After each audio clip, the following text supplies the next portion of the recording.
गुरुर्ब्रह्मा गुरुर्विष्णु गुरुर्देवो महेश्वर गुरु साक्षात् परब्रह्म तस्मै श्री गुरुवे नमः। नमस्कार दोस्तों,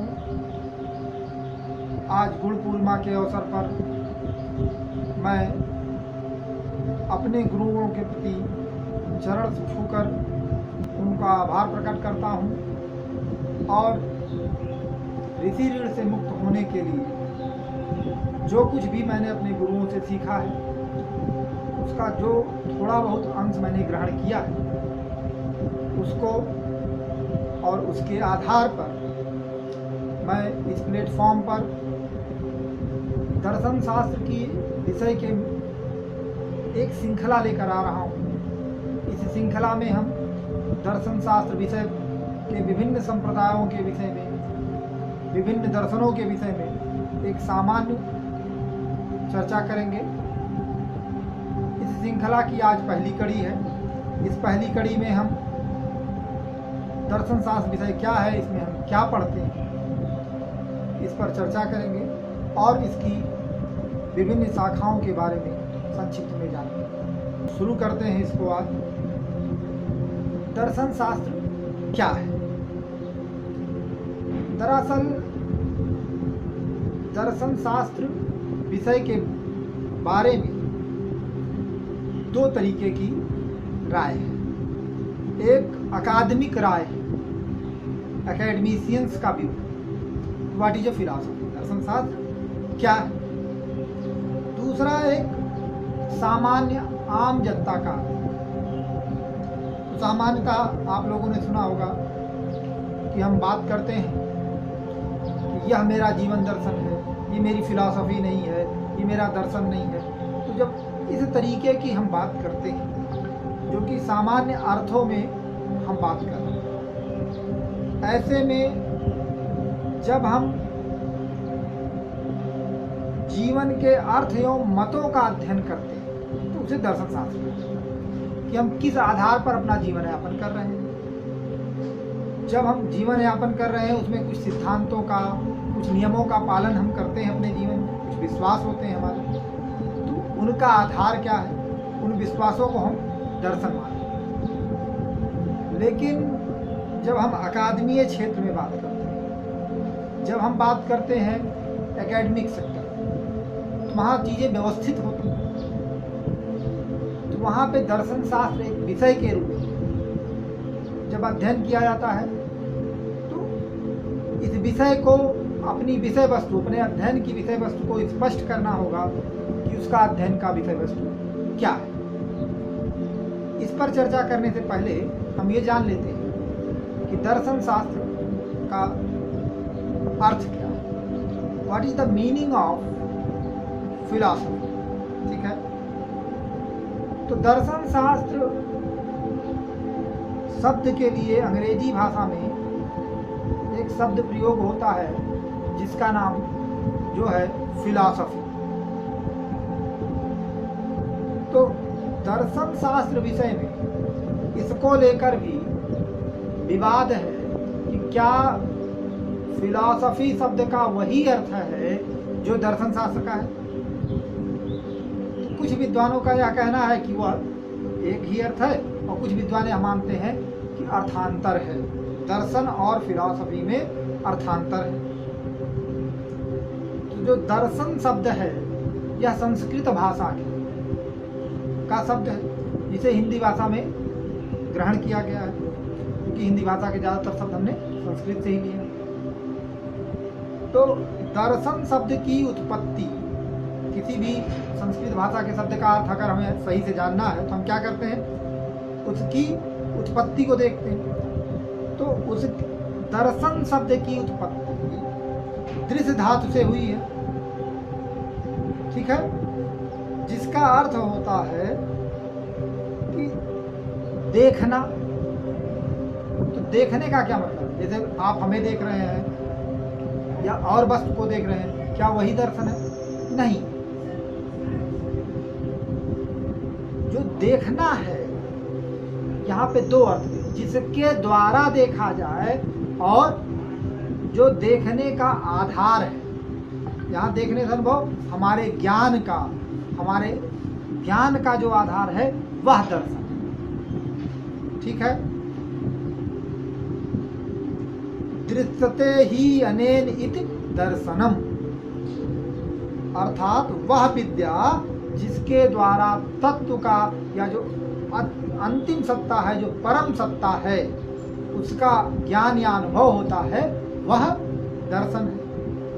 अब अगर हम बात करें दर्शन के लिए प्रयुक्त होने वाले अंग्रेजी शब्द फिलॉसफी की, तो फिलॉसफी शब्द की जो कि अंग्रेजी भाषा का है, इसकी उत्पत्ति ग्रीक भाषा के दो शब्दों के संयोग से होती है।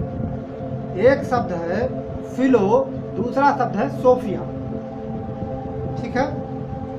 तो what is the meaning of philosophy? क्या अर्थ हुआ फिलॉसफी का? फिलॉसफी का अर्थ हुआ लव ऑफ नॉलेज और विजडम, क्योंकि जो फिलो शब्द है उसका अर्थ होता है ज्ञान या विजडम, और सोफिया का अर्थ होता है प्रेम, सॉरी, फिलो का अर्थ होता है प्रेम और सोफिया का अर्थ होता है ज्ञान या बुद्धिमत्ता। अब चूंकि यह शब्द ग्रीक भाषा का है, तो वहाँ बुद्धिमत्ता या ज्ञान का क्या अर्थ लिया जाता है, हमको उसी अर्थ में समझना चाहिए। ग्रीक जगत में, जैसा कि आप लोगों को पता होगा, सिटी स्टेट होते थे, छोटे छोटे नगर राज्य। तो उन नगर राज्यों के अपने कानून होते थे। उस समय जो व्यक्ति उन कानूनों को जानता था और साथ ही साथ यह जानता था क्या करने योग्य है और क्या करने योग्य नहीं है, उस व्यक्ति को बुद्धिमान माना जाता था, उसे ज्ञानी माना जाता था। तो इसी अर्थ में सोफिया वर्ड का प्रयोग होता है। इस तरह से जो दो शब्द है, एक बता रहा है जिससे हमें परम तत्व का ज्ञान हो, और दूसरा बता रहा है फिलॉसफी कि जो ज्ञान के प्रति अनुराग है, वह जो है फिलॉसफी है और वह दर्शन है, ठीक है। तो यह विवाद चलता रहता है। इस विवाद पर हम एक अलग से वीडियो बनाएंगे कि क्या भारतीय दर्शन और पाश्चात्य दर्शन में अंतर है, उनके विषय वस्तु सामान्य हैं या अलग अलग हैं, दोनों को एक कहा जा सकता है या बिल्कुल अलग है। इस पर जो चर्चाएं हुई हैं, विद्वानों ने जो अपने मत रखे हैं, उसकी चर्चा हम लोग करेंगे। फिलहाल अभी हम बात कर लेते हैं कि दर्शन शास्त्र में हम लोग क्या पढ़ते हैं। दरअसल हम लोग दर्शन शास्त्र में जब एकेडमिक रूप में हम लोग बात करते हैं, तो हम लोग कुछ प्रश्न पूछते हैं, उन प्रश्नों के जवाब देते हैं, उन जवाब पर फिर प्रश्न पूछा जाता है और उस पर फिर जवाब दिया जाता है। तो यही मुख्य रूप से दार्शनिकों का काम है। ये जो प्रश्न होते हैं, ये मुख्य रूप से अस्तित्व के बारे में, ज्ञान के बारे में, मूल्य के बारे में, तर्क के बारे में, मन के बारे में, भाषा के बारे में, इनसे जुड़े जो सामान्य प्रश्न है या मौलिक प्रश्न है, बेसिक कॉन्सेप्ट्स है, वो प्रश्न हम लोग पूछते हैं, उनका हम जवाब देते हैं, उन जवाबों पर पुनः प्रश्न पूछे जाते हैं, और इस प्रश्न पूछने और उनके उत्तर देने की श्रृंखला से दर्शन शास्त्र विषय का विकास होता है। इस तरीके से अगर हम कहें तो दर्शन शास्त्र क्या कर रहा है, कुछ मूल प्रश्नों पर, कुछ मूल प्रत्ययों पर प्रश्न करता है और उस पर उत्तर देने का अध्ययन जो है ये दर्शन शास्त्र, ठीक है। अगर हम दर्शन शास्त्र की शाखाओं की बात करें तो दर्शन शास्त्र की शाखाओं को हम दो आधारों पर मुख्य रूप से विभाजित करते हैं। एक तो विषय वस्तु क्या है, अध्ययन का विषय वस्तु क्या है, इस आधार पर हम लोग दर्शन शास्त्र को मुख्य रूप से तत्व मीमांसा, ज्ञान मीमांसा, नीति मीमांसा और तर्कशास्त्र में विभाजित करते हैं। एक अन्य विभाजन भी होता है जो सौंदर्य शास्त्र के रूप में किया जाता है, और दूसरे आधार पर भौगोलिक क्षेत्र के आधार पर कि जो चिंतन हुआ है उसकी ज्योग्राफिकल लैंड कहाँ है, उसका भौगोलिक क्षेत्र कहाँ है, इसके आधार पर भी विभाजन किया जाता है। यह विभाजन न केवल दर्शन शास्त्र में बल्कि अन्य भी अध्ययन के जो विषय हैं उनमें भी होता है। तो पूर्व और पश्चिम का दर्शन भौगोलिक आधार पर हम मुख्य रूप से क्या करते हैं, पूर्व का दर्शन, पश्चिम का दर्शन, और एक तीसरी श्रेणी भी है अफ्रीकन दर्शन, जिसको मुख्य रूप से अध्ययन नहीं किया जाता है। जनजातीय दर्शन के रूप में उसका अध्ययन उपलब्ध है, लेकिन ये बहुत शुरुआती रूप में शुरू किया गया है, इसका कोई बहुत व्यापक अध्ययन नहीं हुआ। तो मुख्य रूप से पूर्व और पश्चिम का दर्शन दो श्रेणियाँ। पूर्व दर्शन में हम लोग भारतीय दर्शन को, चीनी दर्शन को और इस्लामिक दर्शन को रखते हैं, जबकि पश्चिमी दर्शन में हम अमेरिकी और यूरोपीय दर्शन को रखते हैं। ठीक है, फिर यूरोपीय दर्शन में भी कई विभाजन होता है, जो है प्राचीन काल में, मध्य काल में, आधुनिक काल में, समकालीन काल में, इस तरीके से एक कालिक दृष्टि से भी विभाजन होता है।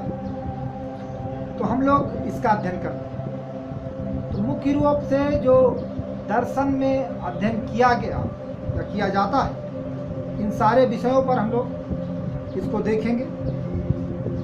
एक एक करके एक एक श्रृंखला में हम लोग धीरे धीरे चीज़ों के विषय वस्तु को, उसके प्रमुख विचारों को, उसके प्रमुख सिद्धांतों का अध्ययन करेंगे।